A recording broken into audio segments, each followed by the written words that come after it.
So welcome back to another lecture. तो आज हम रीडिंग लगाने वाले हैं 9.10 मेटाबॉलिक बेसिस फॉर लिविंग।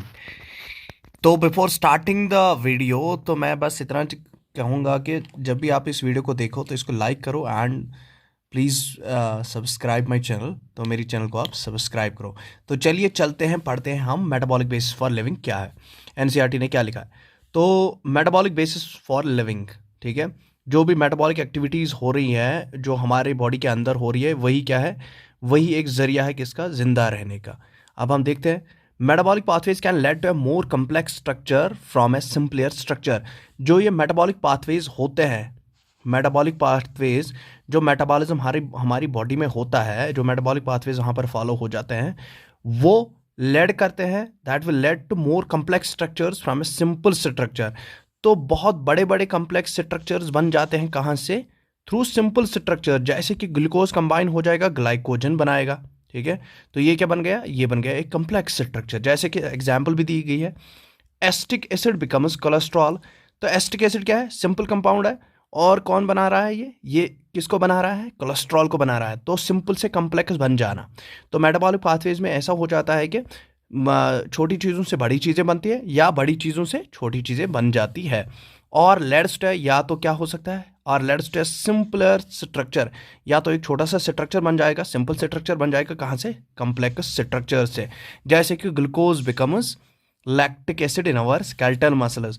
तो glucose becomes lactic acid in our skeletal muscles, ये किसकी एग्जांपल है, ये एग्जांपल है कि जब सिंपल चीज़ किस में कन्वर्ट हो जाएगी, कम्प्लेक्स चीज़ में। तो दैट मीन्स ग्लूकोज क्या है, सिंपल है, और ये क्या बना रहा है, लैक्टिक एसिड बना रहा है। तो लैक्टिक एसिड क्या है, कम्प्लेक्स चीज़ है। तो this the former cases are called biosynthetic pathways और एनाबॉलिक। कहता है कि जो ये बन रहा है ना, सिंपल से बड़ा चीज़ बन लेना, ठीक है, सिंपल चीज़ों से बड़ी चीज़ बन लेना, तो दैट इज कॉल्ड एनाबॉलिज्म। उसको हम एनाबॉलिक पाथवे और एनाबॉलिज्म कहते हैं, और उस रिएक्शन को एनाबॉलिक रिएक्शन कहेंगे। वाइल एज जब बड़ी चीज़ से छोटी चीज़ें बनती है तो हम कहेंगे उस चीज़ को ब्रेकिंग और कैटाबॉलिक पाथवे। तो कैटाबॉलिक पाथवे होता है वो वाला पाथवे जिसमें एक लार्ज सबस्टेंस कन्वर्ट हो जाती है into simple substance. While as anabolic pathway होता है कि वो मेटाबॉलिक पाथवे जिसमें सिंपल चीज़ ही किस में कन्वर्ट हो जाती है, एक बड़ी चीज़ में कन्वर्ट हो जाती है। The latter constitute degradation and are hence called catabolic pathway. कहता है कि जो लेटर, दैट मीन्स लेटर वाला कौन सा, ग्लूकोज बिकम्स लैक्टिक एसिड। तो इसमें ग्लूकोज ही टूट जाता है और क्या बना देता है, लैक्टिक एसिड बना देता है, ठीक है। तो ये क्या है, एक कैटाबॉलिक पाथवे है जिसमें बड़ी चीज़ किस में कन्वर्ट हो रही है, छोटी चीज़ में कन्वर्ट हो रही है। Anabolic pathways are expressed are anabolic pathway as expected consume energy. जो एनाबॉलिक पाथवेज होते हैं वो क्या करते हैं, एनर्जी को कंज्यूम करते हैं, ठीक है।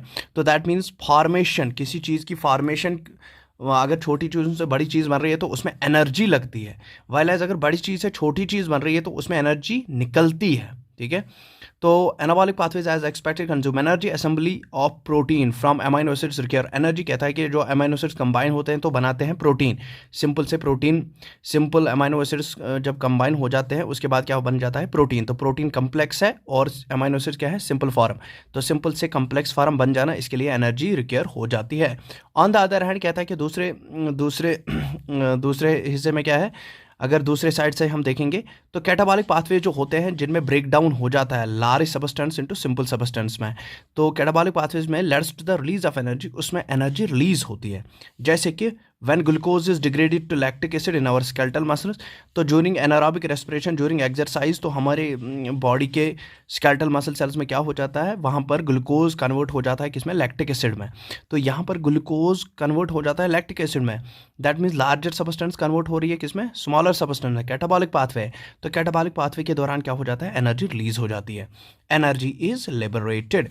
This metabolic pathway from glucose to lactic acid. कहता है कि ये जो मेटाबॉलिक पाथवे हमने कहा जो ग्लूकोज से लैक्टिक एसिड बनता है, which occurs in 10 metabolic steps known as glycolysis. कहता है कि ग्लूकोज से लैक्टिक एसिड बनना ये एक स्टेप प्रोसेस नहीं है, ये 10 मेटाबॉलिक स्टेप्स की प्रोसेस है।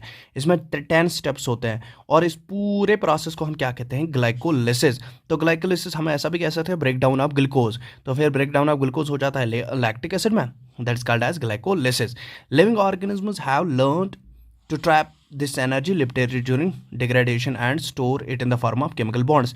तो लिविंग ऑर्गेनिज्म ने ये सीखा है, लिविंग ऑर्गेनिज्म में ये वो सीख चुके हैं कि कैसे इस एनर्जी को क्या कर सकते हैं, स्टोर कर सकते हैं। जो एनर्जी निकलती है किसके दौरान, during catabolic process, during catabolic pathway, during degradation pathways. तो जब एनर्जी निकलती है तो वो स्टोर करते हैं इसको in the form of chemical bonds. तो वो एनर्जी स्टोर हो जाती है ड्यूरिंग, फॉर एग्जाम्पल ग्लाइकोलिसिस के दौरान जो एनर्जी निकल जाती है तो वो स्टोर हो जाती है in the form of chemical bonds. अब कौन सी केमिकल बॉन्ड्स, जिनको हम बेसिकली एटीपी भी कहते हैं, ठीक है। As and when needed this bond energy is utilised for biosynthetic, osmotic and mechanical work that we perform. कहता है कि जब हमारी बॉडी को जिस टाइम एनर्जी की ज़रूरत पड़ती है तो जो हमने ये एनर्जी स्टोर, हमारी बॉडी में जो एनर्जी स्टोर हुई है in the form of chemical bonds, उसको यूज़ किया जाता है, इसको यूटिलाइज़ किया जाता है। किसके लिए, कोई चीज़ बनाने के लिए। बायोसिंथेटिक प्रोसेस होता है, कोई चीज़ बन जाती है। ऑस्मोटिक, ऑस्मोटिक मीन्स क्या हो जाता है, ऑस्मोटिक मीन्स कि ब्लड प्रेशर जैसे, हाँ, जैसे मेंटेन करना पड़ता है ऐसे, या मैकेनिकल वर्क हो रही है जैसे मूवमेंट कोई हो रही है, तो उन चीज़ों को करने के लिए वो केमिकल बॉन्ड्स में जो एनर्जी स्टोर हो गई थी, दैट मीन्स जो एनर्जी स्टोर हो गई in the form of ATP, हम उसको उस टाइम यूटिलाइज कर देते हैं। The most important form of energy currency in the living system. तो एनर्जी करेंसी जो लिविंग सिस्टम में है, जो एनर्जी स्टोर होती है हमारे लिविंग बॉडी में, वो किस में होती है, in the form of chemical called in the form of chemical bonds called as the adenosine triphosphate। तो adenosine triphosphate में एनर्जी स्टोर होती है हमारी बॉडी में। How do living organs derive their energy. तो लिविंग ऑर्गन्स कैसे अपनी energy हासिल कर सकते हैं। What strategies have they evolved, उनमें कौन कौन सी स्ट्रैटेजीज, उनमें कौन कौन से नए तब्दीलियाँ आ गई हैं जिससे वो एनर्जी को क्या कर सकते हैं, हासिल कर सकते हैं। How do they store this energy, और वो इस एनर्जी को कैसे स्टोर कर सकते हैं और किस फॉर्म में वो स्टोर करते हैं। How do they convert this energy into work, वो कैसे इस एनर्जी को वर्क में कन्वर्ट करते हैं। You will study and understand all this under sub discipline called bio energetics. तो आप एक अगला वाला यूनिट पढ़ने वाले हो जिसका नाम है बायो एनर्जेटिक्स। तो आपको उसमें खुद पता चलेगा कि जब फोटोसिंथेसिस होती है कैसे एनर्जी बनती है, ठीक है, तो कैसे फिर यूटिलाइज हो जाती है रेस्पिरेशन में। तो ये सारा कुछ किस में आएगा, बायो एनर्जेटिक्स में, इन योर हायर क्लासेस। तो उसके बाद है लिविंग स्टेट का दूसरा वाला लेक्चर लाएंगे।